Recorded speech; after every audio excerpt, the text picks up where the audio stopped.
Pak Erwin, apakah sudah bergabung bersama kami? Assalamualaikum warahmatullahi wabarakatuh. Waalaikumsalam. Dengar nggak suaranya? Alhamdulillah. Pak Erwin Waalaikumsalam sudah Waalaikumsalam saya Pak Erwin warahmatullahi ditenang. Salam. cerah sekali. Waalaikumsalam Diminta warahmatullahi jadikan co-host wabarakatuh. malah Iya. ditendang dari. Ini Pak Erwin penutup kegiatan kita Waalaikumsalam. pembekalan PLP untuk Telat. sore hari ini. Pak Erwin sudah siap nggih? Oke, insya Allah. Jadi Oke, saya jadikan saya co-host dulu biar Pak Erwin semakin lega ora untuk ket mau. beraktivitasnya.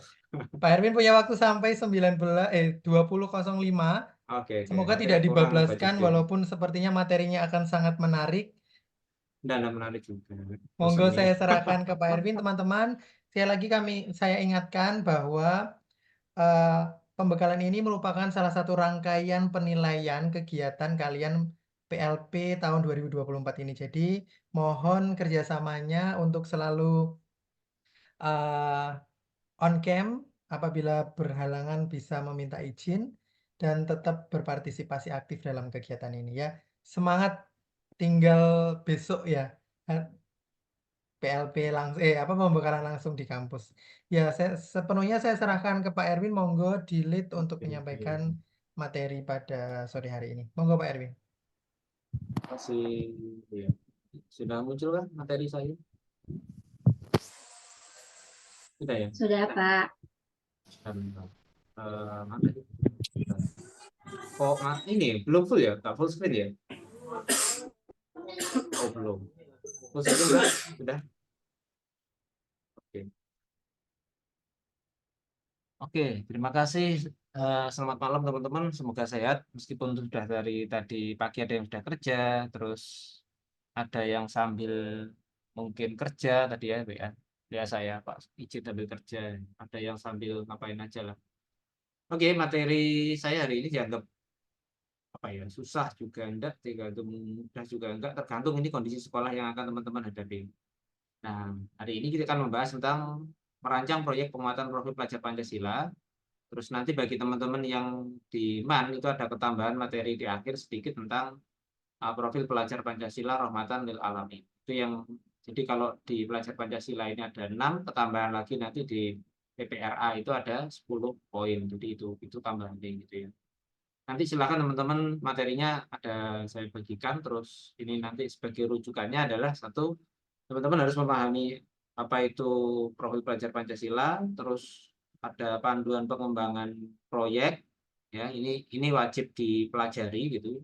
Terus kemudian struktur kurikulum. Kenapa kok harus belajar struktur kurikulum? Karena nanti dengan kita mengetahui berapa JP yang ada di sekolah itu, jadi per mapel, jadi bedanya kurikulum Merdeka dengan kurikulum yang lama itu adalah kalau lama itu kan sudah ditentukan, kamu ngajar 24 jam dan sebagainya. Kalau di Merdeka kan tidak, kita total JP selama setahun itu berapa Anda ngajar. Itu bedanya kurikulum Merdeka dengan kurikulum yang lama. Oke, ini saya tunjukkan dulu bahwa kalau di profil pelajar Pancasila ini adalah bagaimana kita itu menjadikan para siswa itu menjadi pelajar sepanjang hayat. Maksudnya apa? Kalau di Islam itu konteksnya adalah bagaimana mulai dari buayat sampai liang lahat kita itu menjadi orang-orang yang kompeten, berkarakter, berperilaku sesuai nilai-nilai Pancasila. Itu harapannya gitu. Meskipun kalau kita lihat di masyarakat hari ini hal-hal ini belum tercermin dengan baik. Karena itu jadi tujuan pokoknya itu adalah merubah paradigma cara pandang dan juga kebiasaan orang Indonesia. Apa saja itu? Yang pertama adalah beriman bertakwa. Saya yakin tadi sudah dijelaskan Pak Wawan sekilas karena itu masuk di pembelajaran intrakurikulernya. Terus ada kemandirian, ya.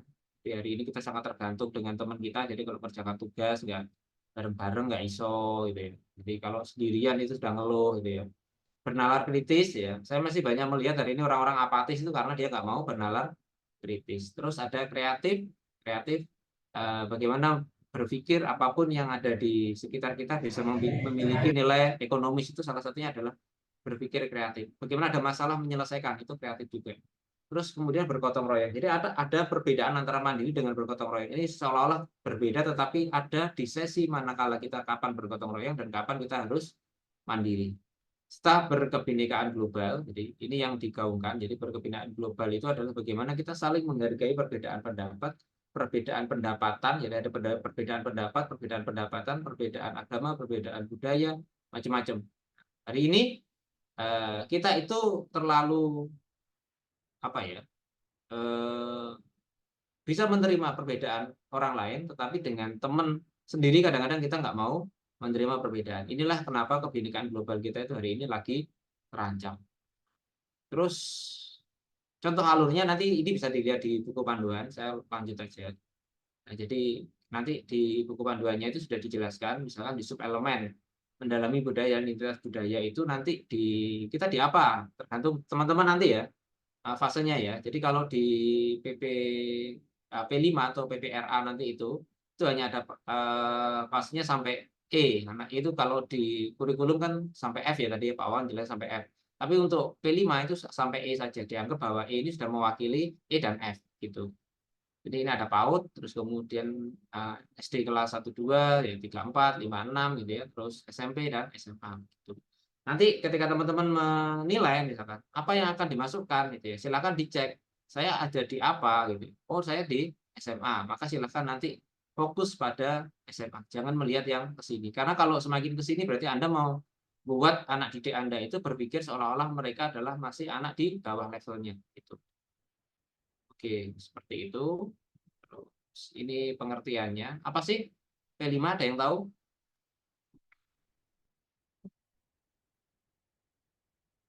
Belum, Manajemen Sir. bro. Lagi wis enek tulisan nih, karek maca tok.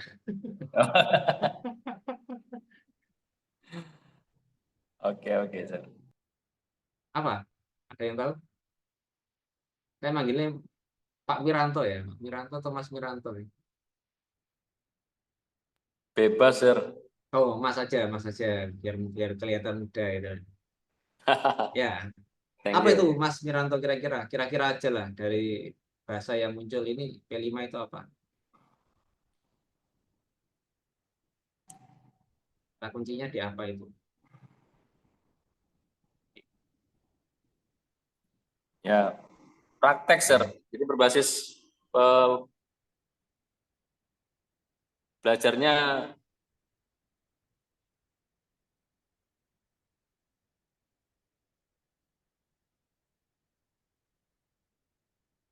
Ya, gimana Mas? oke. Penguatan profil berarti semacam arahan ya, ya, Sir ya. Boleh. Arahan Ayo Mas. arahan daripada materi yang kita sampaikan gitu ya. Terus? Terus kemudian disertakan dengan praktek-praktek gitu ya, cara untuk mengaplikasikan barangkali begitu. Oke, boleh lah. Yang lain ada yang punya pendapat. Makasih Mas Miranto. Yang lainnya boleh. Oke. Intinya praktek, boleh. Itu praktek. Sama dengan pelajaran rekreasional. Ada yang bisa jawab? Kalau seandainya saya di tempat tak kasih hadiah langsung. Karena nggak di tempat, aku kasih permen ya, rapi enak. Virtual permennya. Ya. Ada yang bisa? Udah tak garis-garis ini teman-teman.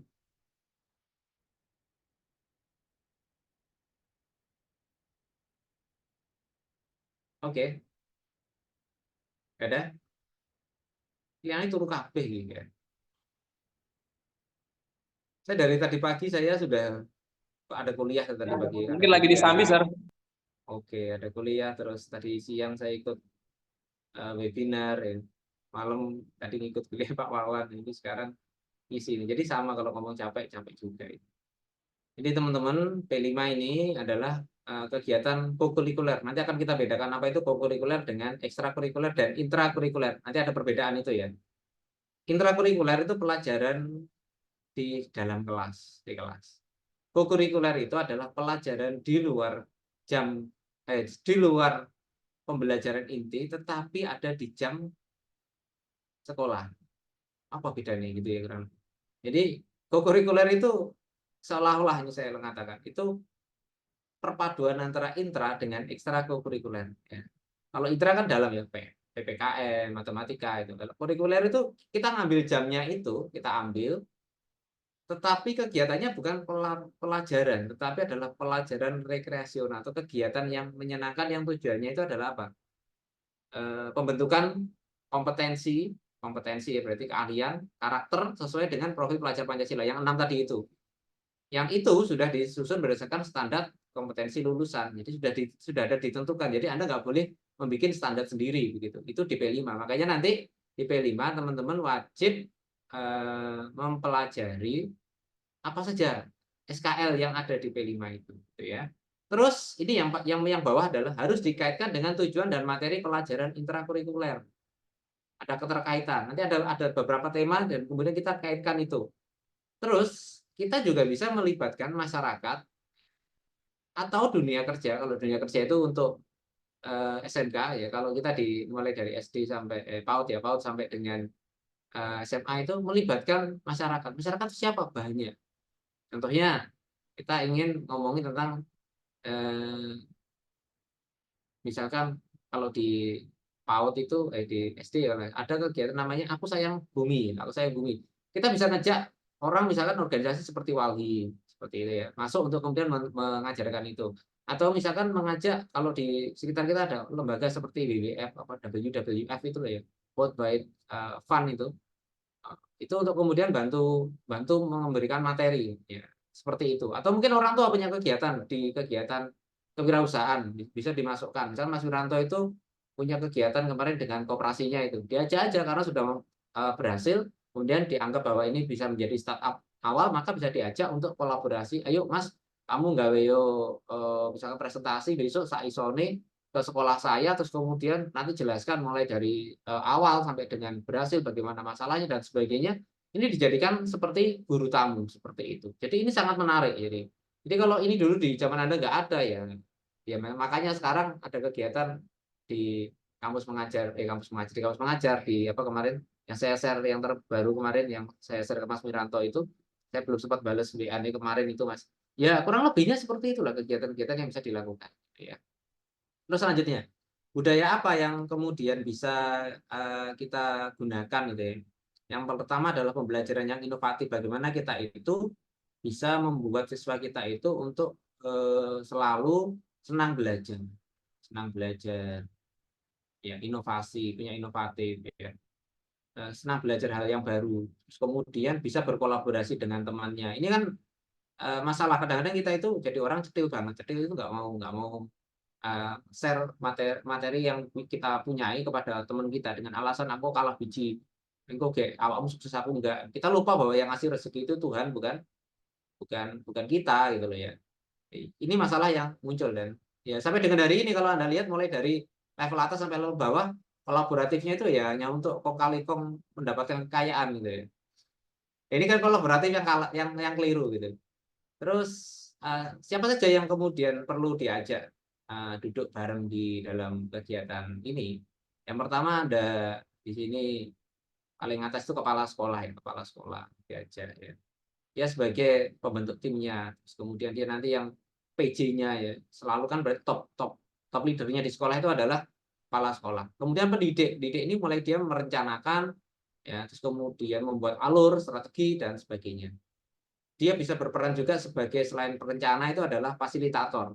Fasilitator, ingat kata fasilitator itu jadi guru itu tidak harus menjadi narasumber. Fasilitator, jadi kayak moderator bisa. Jadi tinggal kita ngundang kalau masyarakatnya diundang berarti guru perannya sebagai fasilitator. Anda nanti kalau di sekolah perannya Anda ada sebagai fasilitator gitu ya. Pendamping juga ya. Pendamping mungkin Anda kalau ada yang kurang-kurang Anda nambahin. Supervisor. Berarti kita menilai ya. Konsultan. Kalau memang adik-adik ini bisa, adik-adik sekolah saya nyebutnya adik-adik ya. Dari sekolah itu butuh pendampingan lebih ya misalkan tanya bikin tape kan ini kenapa sih Kak kok tape ini bosok ini kamu bikinnya kenapa gitu ya siapa tahu waktu bikin itu tangannya keringetan terus baru telone atau ketatnya itu dingin kamu ngaduk apa itu ragine dengan ketan atau telone itu ternyata nggak pakai plastik kantong plastik itu ya kantong plastik untuk tangan tapi langsung diaduk akhirnya apa keringet nya nyampur dengan ragine, akhirnya nggak jadi. Nah, itu hal yang mungkin sederhana kita dengarkan, mungkin anak itu nggak tahu, tapi kita bisa memberi penguatan itu. Terus sebagai moderator. Terus ada peran di sini adalah peserta didik, itu ya perannya peserta didik. Oke, lanjut. Terus ada juga di sini ya sebagai pemangku kebijakan itu ada juga pengawas, komite sekolah. Komite sekolah ini kalau di SMP 3 kemarin namanya dia melibatkan lebih banyak bukan di komite, karena komite itu sekarang kadang-kadang kalau kita minta dana terlalu lebih itu disoroti oleh masyarakat. Padahal ini boleh. Ya, jadi kadang-kadang kita itu mempersepsikan ini salah. Komite wis bangun sekolah, dijalui duit, ini kalau kegiatan P5 dijalui duit, ya jelas lah. Sekarang pengen nggak sih anak kita itu maju? Ya, Jer Basuki itu mau Beo. Maka nggak mungkin dengan dana. Kemudian tanya lagi, Pak, kan sudah ada dana bos, Pak. Dana bos itu untuk apa? Dicek nanti. Jadi teman-teman hari ini Anda boleh kritis. Ya. Kadang-kadang kayak saya di kampus ada anak demo. Itu cekan dana itu untuk apa sih? Jadi dana itu ada, di sana ada bos kinerja, ya. Nanti ada dana BPOPP dan sebagainya, ada banyak dana. Dan itu fungsinya kalau itu disalahgunakan, kepala sekolah bisa masuk penjara.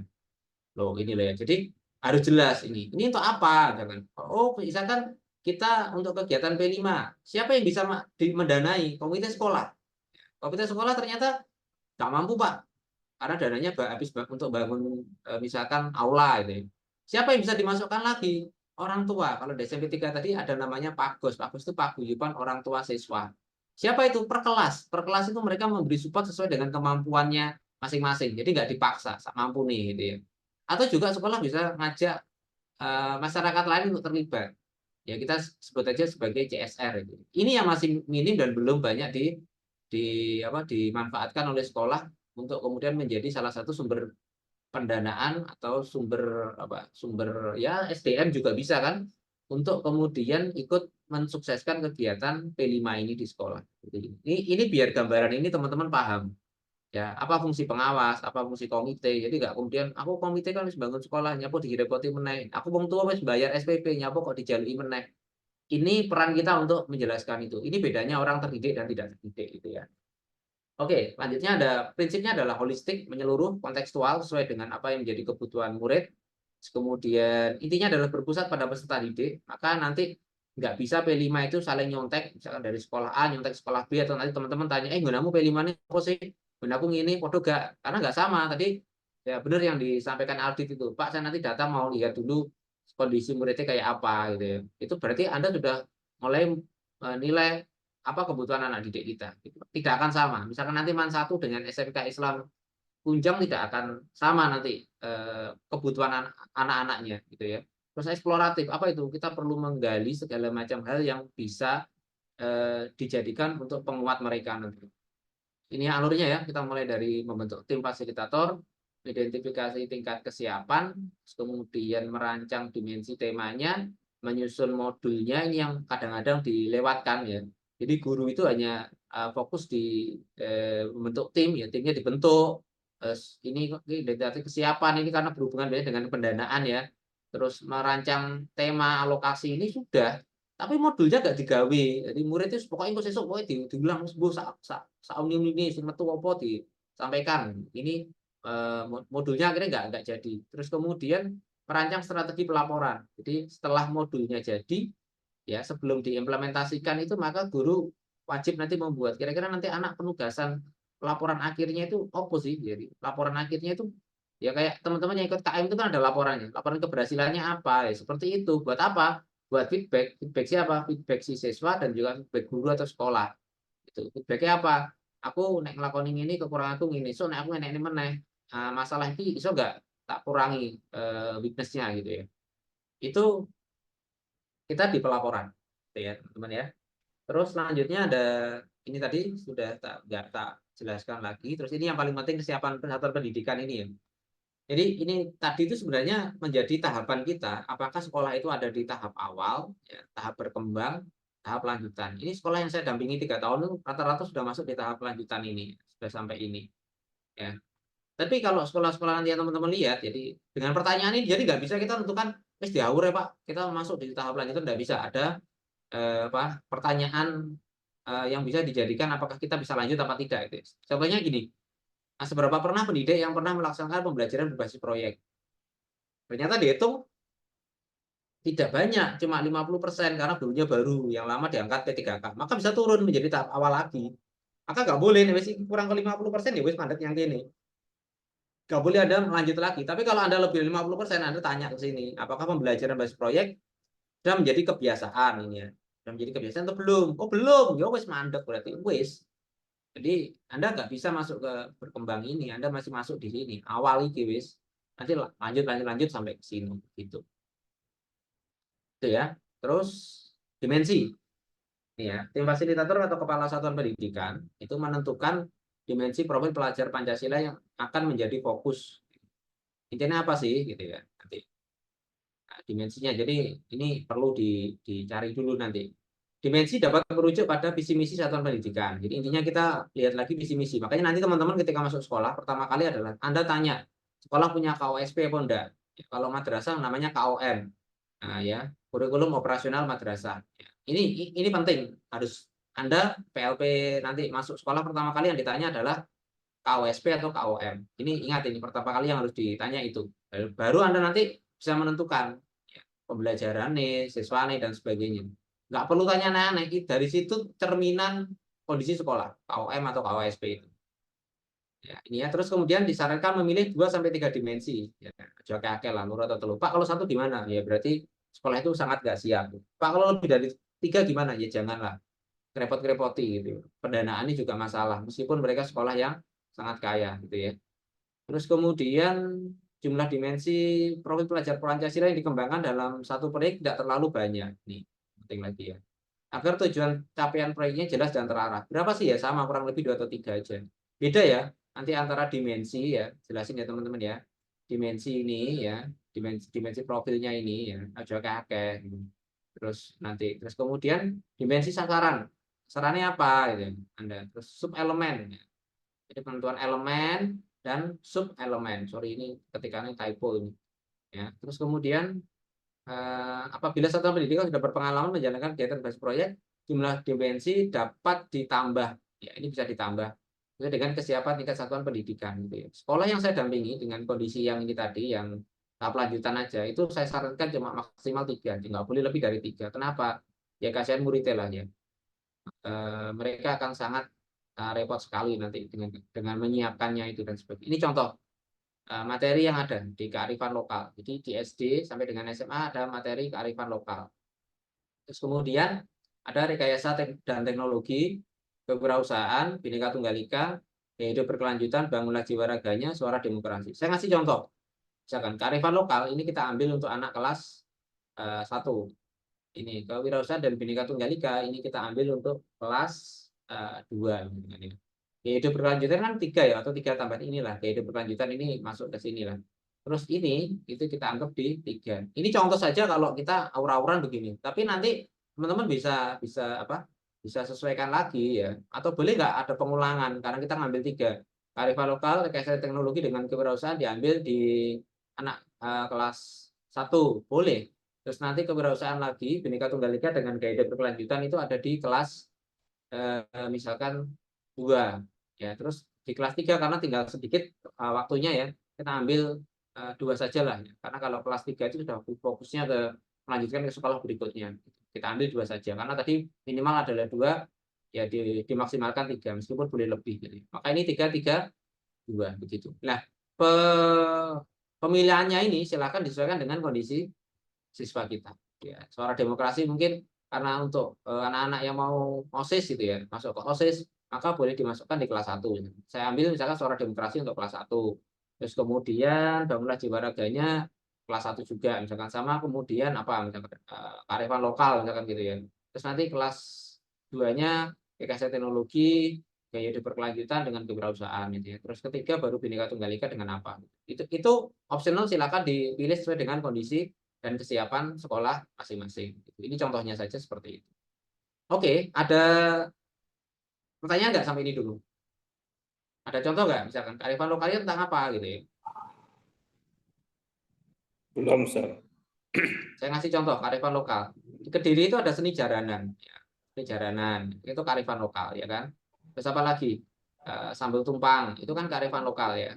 Ya karena nggak ada di tempat yang lain gitu ya. Jadi kearifan lokal itu kan gaya K-pop itu bukan kearifan lokal lagi gitu loh. Ya, ini memang kita Itu tuh bagaimana bisa menggali lagi. Gimana, Mas? itu bisa jadi bahan ajar ya Ustaz ya. Maksudnya Iya, masuk ke kurikulum.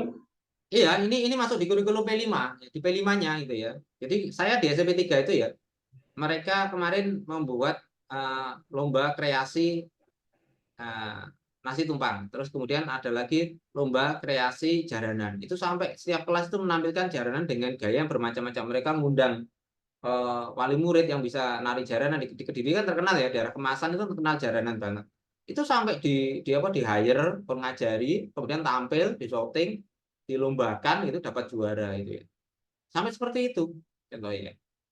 Terus Bhinneka Tunggal Ika bukan pada pameran nih, tapi prosesnya. Jadi jaranan tadi itu dikulik mulai gini loh. Sejarah jaranan ini apa sih?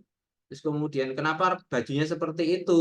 Kenapa ada mistik-mistik menyanyi dan sebagainya? Itu dikulik, nggak hanya sekedar oh jaranan ini jadi enek caplokane beruang, bukan itu, tetapi lebih ke arah apa esensi yang muncul dari jaranan. Saya kasih contoh lagi, misalkan ketika Anda mungkin di SMA ngulik tentang tradisi jamasan pusaka. Kenapa orang itu ada jamasan pusaka? Terus kemudian boleh nggak Pak ini nanti beda Pak, cowok ngomongin jamasan pusaka, terus yang ceweknya nanti ke arah misalkan budaya Gerbek Suronya, boleh. Jadi satu hal yang mirip tetapi bisa dengan tema yang sedikit berbeda gitu ya. Jadi yang cowok ngulik jamasan pusakanya, terus yang kemudian ceweknya di sekolah itu ngulik tentang budaya Gerbek Suronya, seperti itu ya. Itu contoh sederhana begitu. Boleh, boleh. Atau ada beberapa opsi terus kemudian nanti anak diminta milih sendiri, boleh, boleh. Jadi ada banyak hal yang bisa Anda lakukan selama tidak memberatkan keuangan siswa dan sekolah gitu. Jadi kalau jamasan pusaka itu kan nggak mahal ya kan? Gerbek Suro, Anda nggak harus di sekolah, Anda bisa melihat misalkan di setiap tanggal berapa di daerah mana itu ada terjadi tradisi Gerbek Suro. Ya Anda datang ke orang yang memang paham budaya, bukan mistik. Jadi selama ini kalau saya mengatakan kita itu terlalu banyak berkutat di mistik ya, tapi lupa pada esensi kenapa budaya itu muncul. Itu yang dilupakan di kegiatan ini gitu ya. Itu contohnya seperti itu ya, Bhinneka Tunggal Ika. Bagaimana kita memahami konsep budaya di tadi yang tak bilang perbedaan apa itu pendapatan, perbedaan pendapat ya, pendapatan bagaimana kita bisa menerima itu ya. Suara demokrasi hari ini yang terjadi. Ini kita loloan sih dan sebagainya masih kalah pilpres ya, ngamuk-ngamuk dan sebagainya. Terus masih cari-cari sana sampai sini. Ini kita belum ke suara demokrasi. Anda masih nerima amplop saat ditawan itu berarti suara demokrasi kita belum berjalan sesuai dengan kondisi yang ada gitu. Nah, itu contoh ya. Ini berarti kita masih gagal di suara demokrasi. Iya, sangat gagal gitu. Saya kemarin protes ke sekolah-sekolah, kenapa Anda sudah menyuarakan suara demokrasi, tapi kenyataannya Anda masih memaksa orang untuk kemudian mengikuti Anda. Itu berarti suara demokrasi kita gagal di pendidikan kita. Gitu. Nah, ini kemudian JP-nya ya teman-teman, untuk kelas 7-8, mungkin SMA juga hampir mirip nanti ya, kurang lebihnya seperti ini ya nanti. Ini SMP yang saya ambil ya. Kelas 7-8 ada 360 JP, kelas 9 itu tinggal 320. Nah, di sana yang diambil itu adalah 25%. Gitu. Batuk-batuk Oke. kita nanti. Oke, nanti silakan dihitung sendiri berapa ini jamnya berarti ya. Kurang lebihnya untuk proyek itu ada kurang lebih nih 32 JP diambil gitu ya. Diambil di total diambil persentasenya berapa gitu. Oke, ini gambarannya begitu. Nah, 320 ya. Totalnya 320. 320 itu nanti kita ambil. Misalkan ada 3 proyek tadi, ada 3 proyek. Misalkan yang satu itu 100 JP, 100 JP, yang satunya 120 ya. Misalkan begitu. Maka jadi 320 gitu. Jadi ngambilnya adalah per mapel itu nanti di total diambil 25%, kecuali bahasa Jawa itu enggak diambil, mulok itu enggak diambil ya. Ini ingat ya teman-teman, mulok itu enggak diambil. Mulok ya. Yang lainnya mulok dia diambil 25%. Ya Pak, kalau lebih gimana ya? Wis kurang lebihnya aja lah. Seperti itu. Terus ini waktu pelaksananya. Jadi ada model apa ini? Harian, kayak gini, mingguan ya, ini disebut sebagai mingguan. Terus ini apa gitu, ketutupan akun dhuwur iki semua cocok. Ini JP ini ya. Terus kemudian ada model bulan, 1 bulan blok, 1 bulan. Ini tadi mingguan, ada yang harian gitu. Jadi begitu. Terus kemudian ini tadi waktu yang saya sampaikan tadi ada 100, misalkan 120, 140. Ini monggo dialokasikan berdasarkan jumlahnya tadi. Terus menyusunnya gimana? Satu, Anda bisa mengadaptasi dari modul yang sudah ada. Jadi contoh-contoh itu banyak. Saya yakin sekolah itu sudah punya aplikasi namanya PMM. Nanti kalau teman-teman ditanya, tahu PMM? PMM itu apa? Gak ngerti kowah-kowah ya. PMM. Ada aplikasi namanya PMM nanti untuk di sekolah ya. Itu guru-guru mesti punya. Anda nggak bisa akses ke sana. Terus gimana Pak kalau saya nggak punya? Nanti silahkan download dari materi-materi yang ada di internet sudah banyak. Jadi Anda nggak harus jadi guru dulu untuk bisa dapat materi itu gitu ya. Atau kalau sekolah sudah bagus, dia bisa membuat sendiri. Ada beberapa contoh teman-teman yang sudah saya share di materi yang teman-teman bisa akses hari ini ya. Silakan nanti cek di s.id/plp 2004 itu. Nanti dan di situ ada. Terus komponennya ya, ini nanti dalam sebuah modul profil pelajar Pancasila itu harus ada ini ya, lengkap nggak boleh. Jadi sama kayak kemarin ketika teman-teman bikin apa itu modul ajar itu ya, kalau kurang tak salahnya itu kenapa ya? Ini karena Anda nggak memenuhi standarisasi ini. Tema, terus kemudian fase, durasi, pemetaan, ini harus ada semua. Gitu. Terus selanjutnya, ini contoh alurnya, nanti silakan dibaca sendiri. Terus asesmennya ya, asesmennya ini teman-teman ada formatif dan sumatif sama dengan apa yang disampaikan mungkin Pak Nidin ya tadi sudah, yang kemarin sudah menyampaikan ada materi namanya formatif dan sumatif. Apa bedanya formatif dan sumatif? Terus lembar penilaiannya ini sama kalau teman-teman nanti skripsi ada checklist ya, ada rubrik, harus tahu bedanya catatan pengamatan atau field note study kita sebut begitu ya, ada tes dan sebagainya, macam-macam. Terus penekannya di apa sih di sini? Pada performa atau kinerja. Jadi Anda nggak harus ngetes apa yang dimaksud pusaka, misalkan gitu ya. Apa yang dimaksud dengan tosanaji, nggak penting kayak gitu. Performa, piye caranya ngubah gambar ini piye? Kenapa harus direndam dulu? Kenapa harus disikat dan sebagainya? Kenapa dikasih jeruk nipis? Lalu kenapa harus dikasih setelah bersih? Kenapa harus dikasih apa itu warangan dan sebagainya? Itu ada esensinya. Kenapa itu dipakai? Ini contohnya. Terus kemudian ada penilaiannya. Itu apa? Mulai berkembang ya. Mulai berkembang ya startup awal-awal berkembang sesuai harapan, sangat berkembang ini. Jadi ini teman-teman wajib pahami bedanya apa ya. Ini keluar di penilaian ini jelas nanti. Teman-teman pada saat nanti ujian PPL juga akan tak tanya ya nanti. Saya nanti akan fokus nanya ke sini.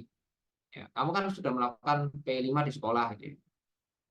Apa yang kamu lakukan? Format itu berkembang itu di mana? Standarnya berkembang itu apa sih? Ya, mulai berkembang bagaimana? Kamu nilai-nilai berkembang, mulai berkembang itu anunya apa? Kriterianya apa? Gitu. Kalau berkembang sesuai harapan, kriterianya apa? Dan sebagainya. Ya. Terus kemudian keselarasan antara tujuan, aktivitas, dan asesmen. Jadi jangan-jangan tujuannya apik, aktivitasnya salah. Akhirnya apa? Asesmennya juga mesti salah. Gitu. Ya, jelas. Gitu. Kalau bisa ini match ya. Tujuannya misalkan tadi anak mengetahui esensi dari ritual jamasan pusaka. Aktivitasnya apa ya? Anak tahu benar mulai dari sejarahnya kenapa pusaka itu pembuatan pusaka itu seperti apa, terus caranya jamas piye ya, dan praktisnya, kemudian prakteknya kayak apa, terus kemudian bagaimana merawat pusaka setelah dijamas, misalkan contoh seperti itu. Nah, itu nanti asesmen proyeknya dia bisa apa? Bisa membuat video, ya bisa langsung praktek mungkin ya, atau mungkin juga bisa menceritakan dalam bentuk cerita atau poster atau apa gitu.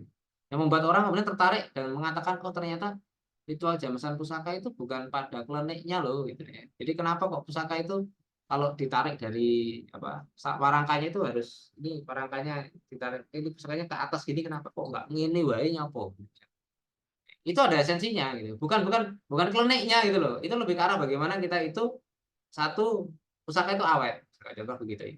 Terus kemudian bagaimana kemudian apa ini istilah warangannya itu tidak sampai menerpa ke kita, ke hirup kok aja karena kalau ditarik gini mungkin beda dengan ketika Anda menariknya gini misalkan begitu. Itu sudah ada pakemnya dan itu kalau dilakukan itu salah dan itu lucunya adalah orang Jawa dulu tidak menjelaskan itu secara eksplisit tapi menjelaskan itu dengan implisit. Nah, ini yang perlu kita gali kalau kita ingin menggali secara budaya tadi itu begitu. Ya, oke, lanjut. Di sini alurnya begini, nanti silakan dibaca sendiri. Ini saya rasa tidak terlalu susah. ya. Alur rencananya nanti dibaca, terus ini rapotnya ya, menunjukkan keterpaduan, tidak menjadi beban administratif yang berat, terus kompetensinya itu utuh. Ini nanti silakan dibaca. Terus contohnya, terus saya akan masuk sekarang ke ini ya, ke apa? Ke yang freeze. Ini PPRA. Jadi di PPRA seberapa menit ya waktu saya? Aku khawatir nanti itu mau, masih agak lumayan, masih 15 menit ya, mudah-mudahan lutut. Karena ada teman-teman yang di MAN ini masalahnya. Jadi jangan sampai nanti teman-teman berpikir gini, kalau sampai kedengar kayak tadi misalkan Pak Wan cerita, Miss dibajari ini belum, misalkan teorinya belum, teorinya apa itu pembelajaran diferensiasi kamu bilang belum Pak, lupa Pak. Itu berarti ketika aku nerangin di kelas itu nggak teknik itu. Padahal itu sudah ada 2 atau 3 kali saya membahas tentang pembelajaran diferensiasi gitu ya. Contohnya. Ya, ini ada P5 PPRA. Jadi, profil pelajar Pancasila, profil pelajar rahmatan lil alamin. Ya. Apa itu? Ini angka dasarnya itu adalah 1 tetap di profil pelajar Pancasila sama. Ditambahi karena mereka di Kemenak pelajar rahmatan lil alamin. Ini yang saya kemarin juga agak lucu ya. Oh ya lucu terus piye saya tanya ke Kemenak. Ternyata orang Hindu juga kena materi rahmatan lil alamin. Orang Buddha juga wajib. Buktinya apa? Nanti silakan nonton video saya. Itu narasumbernya itu orang Hindu dari Denpasar. Ya, videonya yang menjelaskan tentang pelajar rahmatan lil alamin. Nanti saya menjelaskan mereka dari BDK Denpasar. Ya, orang Hindu gitu pada. Ya. Ternyata apa? Pelajar rahmatan lil alamin itu dimaknai bagaimana seorang siswa itu yang bisa memberi rahmat kepada lingkungan sekitarnya gitu ya, memberi kemanfaatan buat lingkungan sekitarnya begitu. Ini berarti kita multi apa sudah? Multi tafsir enggak hanya Kemenak itu identik dengan agama Islam gitu loh. Kemenak itu misinya begitu. Jadi Kemenak itu bukan miliknya orang Islam, Kemenak itu miliknya semua gitu. Sekarang begitu konsepnya sudah gitu. Terus fokusnya apa ya di madrasah. Jadi nanti yang teman-teman SMA yo, wah aku nengok gak usah sinau. Enggak, siapa tahu ada nanti setelah lulus kerja di madrasah. Kayak saya dulu, saya sekolah mulai dari SD, SMP, SMA. Kerja pertama kali saya di sekolah Islam gitu. Bukan di sekolah-sekolah umum. Kayak MTS 2, MTS 1, ya, SMP Arisalah, kayak gitu. Yang berkutat dengan kegiatan keislaman semua. Ngajar di kampusnya Islamis. Ya aneh kan, harusnya kan ya aku ngulangnya ya universitas apa gitu ya. Ternyata begitu. Inilah yang kadang-kadang tidak pernah kita bayangkan, tapi tiba-tiba itu menjadi takdir kita gitu. Jadi jangan antipatik, aku gak pengen, sopo ngerti gitu. Ya, misalkan aku gak pengen nanti dibujung ini, ternyata bujung ini terus ya itu sudah itu takdir sama ya. Kalau Anda hari ini nggak mau belajar ini, ya nanti suatu saat kalau Anda masuk, terus kemudian ditanya di MAN 1, Pak Heri Wiono, itu kebetulan saya kenal baik dengan beliau di Takoni. Diwariskan karo Pak Erwin tentang PPRA. Ya. Enggak Pak, enggak tahu. Ya. Ngisi-ngisi saya telepon Pak Heri. Ya, ini ya contohnya PPRA begitu. Terus di sini ada apa? Nah, ini pembelajaran lintas disiplin ilmu sama ini. Terus ini pembelajaran berbasis proyek sama kayak tadi ya. Situasinya yaitu fleksibel dan interaktif. Ini ya. Terus kemudian bertujuan menguatkan kompetensi dalam profil pelajar Pancasila bukan untuk mencapai CP bidang studi. Jadi ini enggak ada hubungannya dengan penilaian akademik. Ya teman-teman ya. Ingat ya. P5 atau P5 PPRA itu enggak ada hubungannya dengan nilai akademik. Jadi kalau anak di situ bisa pidato bagus, jadi nggak bisa dijadikan landasan untuk kemudian nanti nilai bahasa Indonesia juga bagus, atau bahasa Inggrisnya juga bagus, nggak ada hubungannya ini terpisah itu. Tapi kalau misalkan guru ingin memberi nilai tambahan lewat itu boleh nggak? Ya boleh-boleh aja gitu. Tapi nggak usah diomongin muridnya gitu. Ya Anda silakan menilai sendiri begitu. Tapi ini nggak ada korelasinya. Jelas karena apa dasarnya yang tadi bukan untuk mencapai CP bidang studi tertentu gitu. Ya, terus kemudian di sini ada ini proyek profil rahmatan lil alamin ya dengan Pancasila ini beririsan gitu ya. Keduanya dijalankan secara bersamaan, nggak oleh dipisah. Ini ada 10, ini tadi ada berapa? Ada 6 ya. Terus kemudian dipisah, ya wis sing 5 tak jipuk yang kelas 1, engko sing kelas 2 5 neh, yang kene tak jipuk piro 3 atau 6-6-nya nanti di kelas 3 nggak boleh ini. Ini harus jadi satu kesatuan gitu ya. Ini proyek profil pelajar Pancasila dan proyek pelajar rahmatan lil alamin memiliki asesmen sendiri-sendiri. Ini nggak enaknya kalau Anda nanti ditempatkan di MAN. Anda harus membuat asesmen sendiri-sendiri. Jadi P5 punya asesmen sendiri karena dia punya juknis sendiri. PPRA juga punya juknis sendiri. Dan itu terpisah secara penilaian. Tetapi kegiatannya terintegrasi. Oh, iso Pak? Ya iso, memang kono njaluk. Ini sama tadi sudah. Ini nggak usah terang nih ya, karena wis tadi wis tak jelaskan. Terus ini di sini di elemen akhlak beragama ini yang agak beda ya. Nanti di dimensi beriman bertakwa ini sama. Nanti ada di masa apa? Kita tuh ada di teman-teman paling nanti ini kan kebanyakan ya di SMP dan SMA kan. Anak-anak Anda di sini. Ini nggak usah dipikir singgi. Ya, anak-anak Anda di sini. Nanti memahami kehadiran Tuhan. Ya, kalau nanti berarti di iman itu berarti kan kehadiran Allah gitu ya, dan kehidupan sehari-hari, mengkaitkan pemahamannya tentang kualitas atau sifat-sifat Allah dengan konsep peran manusia di bumi sebagai makhluk Allah yang bertanggung jawab. Nanti begitu. Terus ini untuk SMP. Kalau SMA gimana? Menerangkan pemahaman tentang kualitas dan sifat-sifat Allah dalam ritual ibadahnya, baik ibadah yang bersifat personal contohnya apa? Ya, poso, haji, ini personal ya. Apa nih? Zakat itu sudah sosial, Anda sholat itu bisa sosial, bisa personal.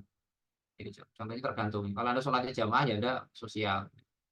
Ini contohnya begitu ya.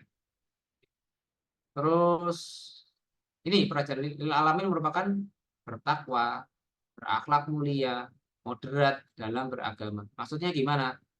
Moderat beragama ini Anda nggak boleh menganggap diri Anda paling benar ketika ini tanda kutipnya ketika Anda itu bertemu dengan orang yang berbeda agama gitu loh ya. Tetapi balik tak kasih batasan di sini. Jadi yang dimaksud moderat. Pak, boleh nggak kita itu mengatakan agama Islam itu paling benar? Boleh. Pada saat apa? Pada saat Anda sebagai pribadi itu gak kepada orang lain. Anda mendidik anak Anda mendidik istri Anda atau suami Anda, itu boleh Anda mengatakan agama Islam yang paling benar. Itu pembenaran diri. Kalau yang Nasrani juga mengatakan begitu. Agama Nasrani adalah agama yang paling benar menurut si dia begitu. Tetapi pada saat Anda duduk berkumpul dengan orang yang berbeda agama, Anda nggak boleh menyatakan bahwa saya paling benar. Kenapa? Karena kita hidup dengan orang yang berbeda agama dengan kita. Ini maksudnya moderat itu di sini. Jadi nggak memaksakan agama kita, terus kemudian awakmu kok gini, kok gak gini, misalkan begitu ya. Kamu kok aneh, celonamu kok cingkrang, aku celonaku kok gini. Itu nggak boleh Anda berkata begitu lagi sudah. Karena orang itu sudah punya syarat sendiri-sendiri ya, atau pemahaman yang sendiri-sendiri dalam pemahaman agamanya, dan tidak boleh merasa paling benar ketika jadi Anda itu menjalankan agama. Ya silakan Anda jalankan sesuai dengan pemahaman Anda. Itu contohnya begitu. Kemudian gini, ngono nek wong Islam kita nggak apa-apa Pak. Itu beda meneh, itu syariat. Bedakan antara syariat dengan nanti yang berkaitan dengan itu ya, yang muamalah itu ya. Ini perbedaannya di moderat seperti itu. Terus sosok pelajar rahmatil lil alamin mengejawantakan nilai-nilai. Ini nanti saya akan bahas apa itu berkeadaban atau ta'adub, ini bahasa Arab ya. Keteladanan. Ini karena kita di man ya harus paham ini, nanti jangan sampai kamu ditakoni gurune kok aku ta'adub ya apa cah? Enggak ngerti, Pak. Ya, berkewarganegaraan dan kebangsaan, muwatanah misalkan gitu. Mengambil jalan tengah, tawasud. Ini harus hafal ini nanti yang di man ya. Berimbang, lurus dan tegas, kesetaraan, musyawarah, toleransi, dinamis dan inovatif. Ini tambahannya 10 ini ada dalam PPRA kita. Ya, ini nanti sudah ada penjelasannya, nanti silakan dibaca. Ya, terus kemudian ini contohnya, indikatornya. Indikatornya seperti ini. Berkeadaban, misalkan menunjukkan sikap sopan santun kepada siapapun, menghormati dan menghargai yang lebih tua, serta menyayangi yang lebih muda. Ini konsepnya seperti itu. Prakteknya, nanti silakan. Benar nggak? Siswa bisa begitu. Contohnya apa? Nggak ada bullying. Ya, berarti kan ini menyayangi yang lebih muda. Menyayangi yang lemah, itu nggak ada bullying. Kalau masih ada bullying, di kelas dipala, ya. Ini berarti kita masih belum bisa ini, berkeadaban. Keteladanan, mengambil inisiatif, mengajak, mendorong orang lain dalam kebaikan, amal ma'ruf nahi munkar itu misalnya. Jadi berarti ya amal ma'ruf nahi munkar kan, berarti pengajakan, ajak gak main, ajak gak melakukan zina, ini masuk ke dalamnya keteladanan. Gitu. Caranya dengan cara yang halus, gitu. Warga negara dan kebangsaan, sikap cinta dan bangga sebagai warga negara Indonesia. Ya, Anda kalau masih lebih bangga menggunakan budaya K-pop daripada, mohon maaf, ya tari jaipong, misalkan tari remo, ya berarti Anda itu belum ke sini, Anda belum dipertanyakan keindonesiaan Anda gitu. Ya, terus warisan leluhur berupa norma dan budaya. Apa sih? Kalau di depan orang tua, misalnya kita bilang nyuwun sewu, ya ngapunten dan sebagainya. Ini contoh. Kalau ini nggak kita lakukan, berarti kita itu ya belum ke sini. Jalan tengah, apa itu? Mempertimbangkan ajaran agama. Maksudnya gimana? Ajaran agama itu sebagai landasan kita berpikir, ya. Terus kemudian menyelaraskan dengan peraturan dan budaya lokal. Contoh, Anda ya, melihat sajen yang ini, mohon maaf ya, kita sebagai orang Islam, Islam semua kan yang di sini. Kita kan lihat sajen itu kan nggak boleh kan orang melakukan sajen. Tapi kalau Anda ke Bali lihat orang melakukan ritual, nggak boleh Anda ngelok nih, goblok ya Umi ya, ngini, nggak boleh. Kenapa? Ya ajaran agama Anda menyatakan tidak boleh ini lakum dinukum waliyatin sebenarnya. Ya agamamu, agamaku. Nggak boleh dicampur, nggak boleh dimix. Ini mengambil jalan tengah. Jadi gitu. Juga nih. Kalau ada temannya, misalkan ada kapan hari itu, Pak makan babi sambil baca Bismillah gimana hukumnya? Itu goblok mana ya? Ini contoh beberapa hal yang mohon maaf perlu teman-teman banyak belajar nanti dari sini, dari kasus seperti ini. Bagaimana kemudian kita bisa mengambil jalan tengah. Nah kemudian, alah rapopo, mandak ngono ae kok. Nggak begitu. Satu ajaran agama Anda, agamamu apa? Agama Islam ya lakonono sesuai syariat agama Islam gitu. Tapi nek awakmu roh wong sing gak Islam nglakoni ngono ya ora apa-apa, nek itu agamane DE. Ya misalkan di agamanya zina itu juga dilarang. Anda di agamamu zina juga dilarang. Kemudian kamu tahu bahwa orang itu melakukan zina, maka Anda kemana ini? Ya ini yang nomor 2, ya, mengajak bahwa meninggalkan itu, gitu. Itu contohnya begitu ya. Saya ada sih agama yang memperbolehkan zina, tidak ada kan? Ya, contohnya gitu ya. Ada ini tawasul dan sebagainya. Ini silakan dibaca sendiri. Ini sekedar contoh ya teman-teman ya. Nah ini nanti seperti ini ya gambarannya. Irisannya di mana Pak? Ya silakan dihubungkan. Misalkan beriman bertakwa nanti Anda ngambil apa di sini. Terus di kreatif nanti ketemu apa, benar kritis diambil apanya, yang mandiri diambil apa, gotong royong diambil apa. Jadi saling ada beberapa yang diambil dari sini begitu. Ya. Ini contoh. 5 hidup di pesisir yang dekat dengan laut. Mata pencarian masyarakat mayoritasnya adalah nelayan. Di daerah tersebut juga terdapat tambak udang dan ikan. Hasil laut tambak tersebut kebanyakan langsung dijual ke pasar, ya ini kayak di Perigi itu ya. Ataupun dikirim ke daerah lain ya, sama dengan di Perigi. Nah, 5 dan kawan-kawan berinisiatif mengolah hasil laut dan tambak dalam bentuk kreasi makanan. Apa kira-kira kreasi makanan ini? Belum saya lanjutkan. Ada enggak? Makanya bersama teman-teman yang mengunjungi sentra pengrajin kerupuk ikan di desa sebelah untuk belajar cara pengolahan kerupuk dan banyak dari hasil laut dan tambak yang diolah menjadi kerupuk ikan. Lalu Halimah dan kawan-kawan memasarkan kerupuk ikan tersebut di koperasi dan kantin madrasah, selain juga dipasarkan melalui sosial media. Halimah dan kawan-kawan sangat senang berkesempatan mengasah dimensi kreatif dan gotong royong melalui proyek tersebut serta menerapkan nilai dinamis dan inovatif. Apa itu ta'awur wa ibtikar? Ibtikor ini. Ini ya, gambarannya begitu. Ini berarti nilai dinamis, apa ini? Kreasi, kreatif dan gotong royong ini nilai P5. Ta'awur wa ibtikor ini nilai PPRA. Digabung jadi sitok. Ya, nanti teman-teman kalau memahami itu gampang kok ada gabung-gabung. Iki apa isi dilebokne ya? Iki apa iki? Wis, gambarane ngono kuwi aja. Itu nanti bisa dibaca lagi. Ini nanti hampir mirip ya, contoh nih. Manfaatnya sudah dibaca sendiri, sudah. Contoh terus jamnya dan sebagainya. Ini sama kok. Oke, ada pertanyaan enggak dari sini? Saya lebih ke arah ini aja, waktu yang tersisa untuk tanya jawab monggo. Kalau ada yang tanya.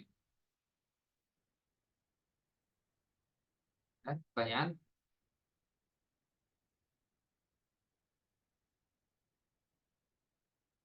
Viva ada mau tanya? Apa namanya anak-anak semua ini?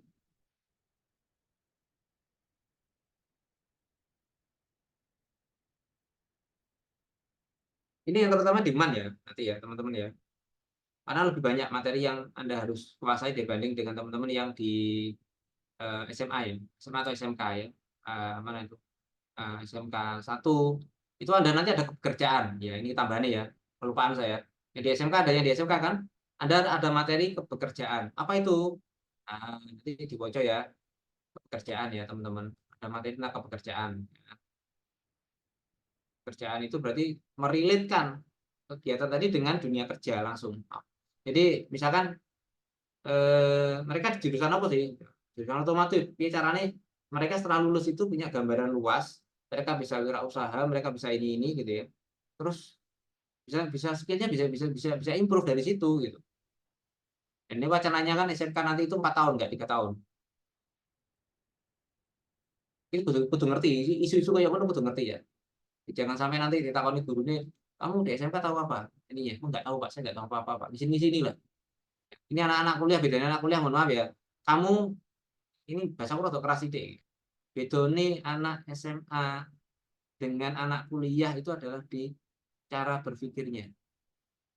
Kemudian dia harus tahu selangkah lebih maju daripada yang lain. Konek J, yang sekolahan ditakoni, ya misalkan di SMK saya baru ingat ini ada SMK karena ada kepekerjaan. Nanti aku tak minta, kebetulan adik saya ada di SMK, nih tak mintakan contoh, saya baru ingat malam ini misalnya. Ini tak mintakan contoh proyek kepekerjaan buat contoh temanya kayak apa gambarannya ini. Kalau yang lain sudah ada semua, yang kepekerjaan yang saya belum ambilkan, baru ingat malam ini ada yang di SMK. Wes ada yang mau tanya nggak? Paham ya? Ditakoni kepala sekolah itu jelas nih ya. Insyaallah. Beda nih P5 dengan P5 PPRA, kudu tahu. Si man satu siapa man satu ketuanya? Belum menentukan, Pak. Nah, siapa? Masih Di situ ada siapa? penyesuaian. Ada Harun. Yo Harun mana Harun? Iya Pak, pulau. Ya wis awakmu wis dadi ketuane itu. Wis kena dipeluk foto kanca-kancane. Iya kan? Iya kan, sing repot-repot, iya gak usah jadi Iya. ketua lah. Ini kalau cobi ya. Gimana, mau tanya nggak? Besok ditanya Pak Kepala, kamu paham PPRA? Apa itu Pak PPRA Pak? Nanti kamu lihat PPRA-nya Lemhanas beda lagi loh ya. Tanya Pak Angga itu. Ya Pak, PPRA kamu ya. Siapa tanya? mau tanya. Kan tadi kata Bapak kalau Sopo. Dikasih nama Sarbanun. dulu. Oh ya. Sarbanun. Yang kata Bapak kan kalau kita di MAN itu kan bukan hanya profil pelajar Pancasila aja, tapi ada PPRA. Iya kan ya? Iya. Terus di situ tadi Bapak kan Pak Erwin tadi jelaskan bahwa tadi terdapat hal-hal yang perlu diketahui mengenai proyek penguatan profil pelajar Pancasila. Terus kalau untuk yang PPRA-nya ada nggak yang perlu kita mengetahui tentang itu? Banyak yang Penguatan. diketahui. Penguatan. Ya, ini tadi yang tak sampaikan tadi. Bingung. Ah. Yang 10 tadi, Mbak.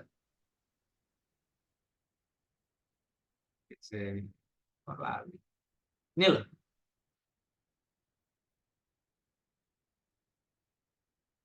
Ya. Baik, Pak. Makasih. Ya, di slide berapa nanti dicek sendiri. Ada materi sudah. Yang lain? Nanti kalau masih bingung selama proses PPL ya, siapapun dosen pembimbingnya, kamu ada kendala boleh konsultasi ke Pak Wawan, ke saya, insya Allah siap bantu. Kami semua lah siap bantu lah ya.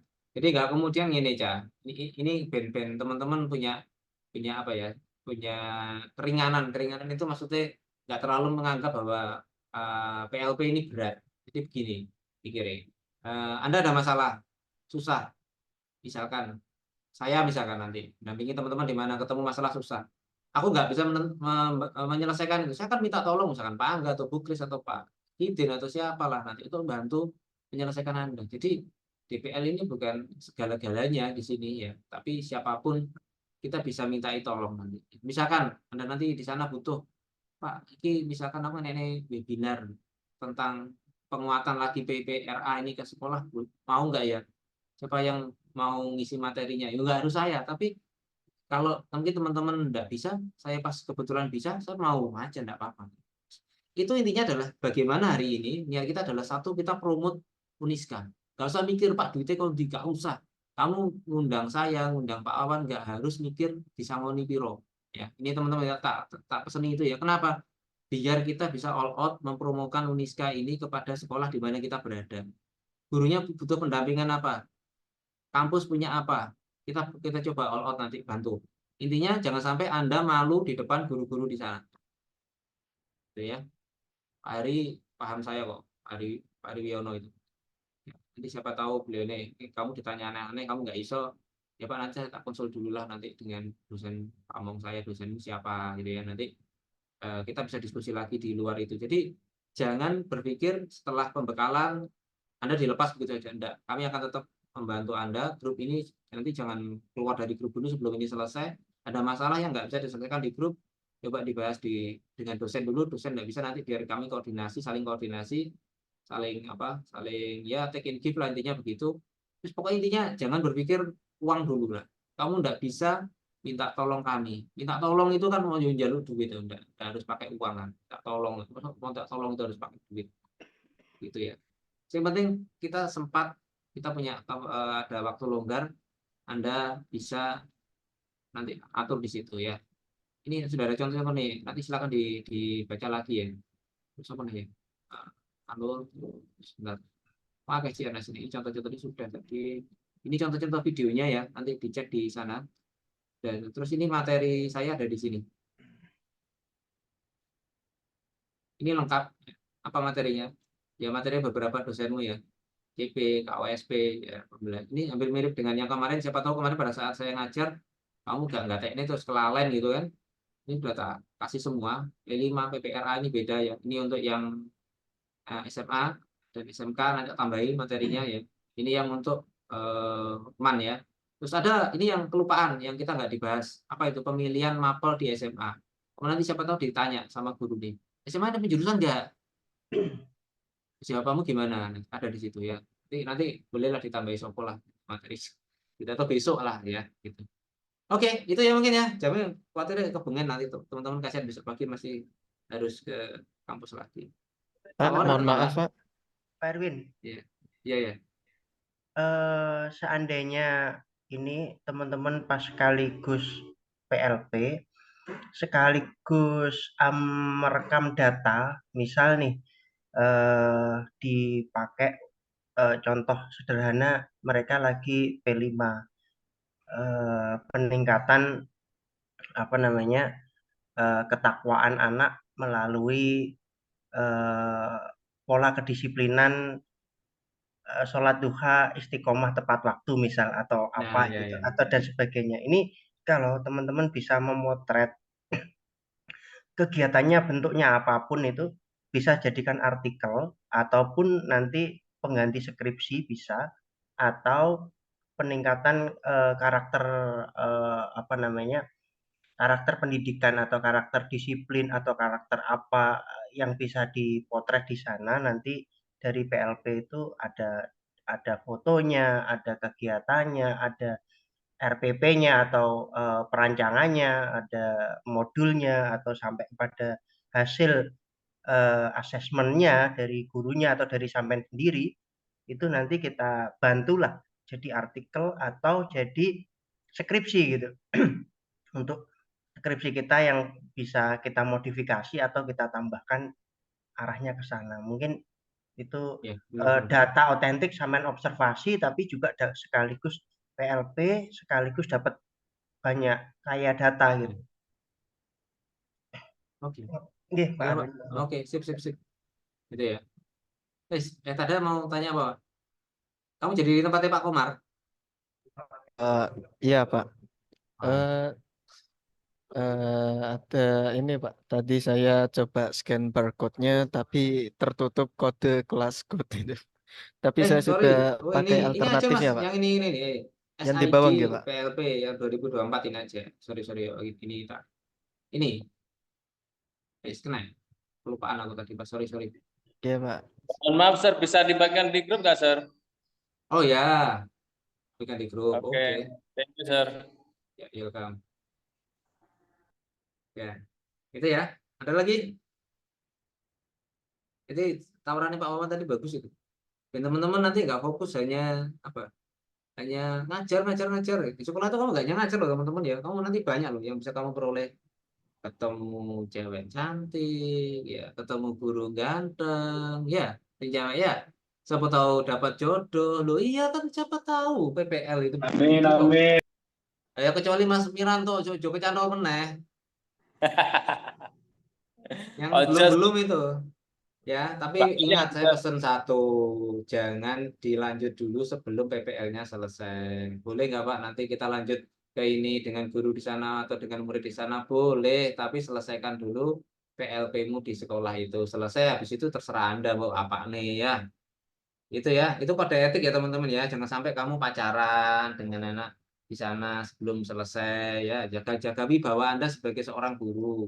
Terus data tadi ya, ambil sekali mendayung 5 pulau terlampaui gitu. PLP 1, PLP 2 selesai, bisa bikin jurnal, bisa bikin skripsi, jos. Sudah. Ada lagi? Sudah? Itu habis ya?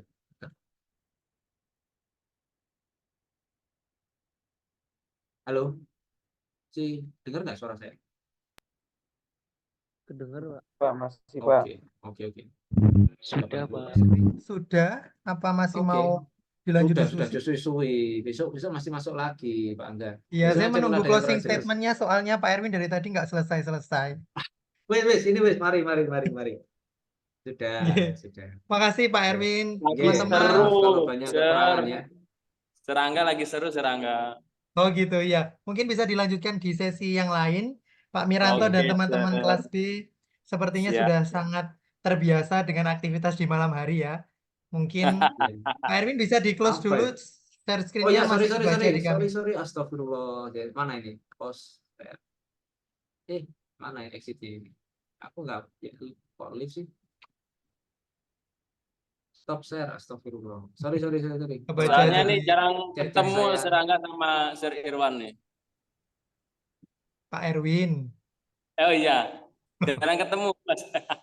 keduanya mungkin. Ya, mungkin Pak Miranto bisa dilanjut di sesi yang lain.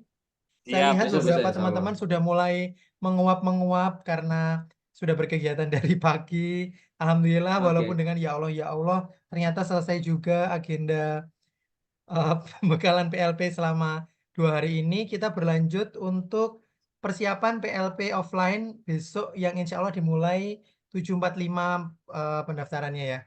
Jadi siap-siap teman-teman, kita ketemu di kampus, siapkan energi, tetap sehat, tetap semangat. Sebelum saya tutup, saya merespon sedikit apa yang disampaikan Pak Erwin dan Pak Wawan, bahwa teman-teman saat ini fokusnya ke PLP 1 dulu ya, observasi, pengenalan lingkungan sekolah, kemudian mungkin bisa dilanjut untuk persiapan tugas akhir, skripsi, dan seterusnya nanti.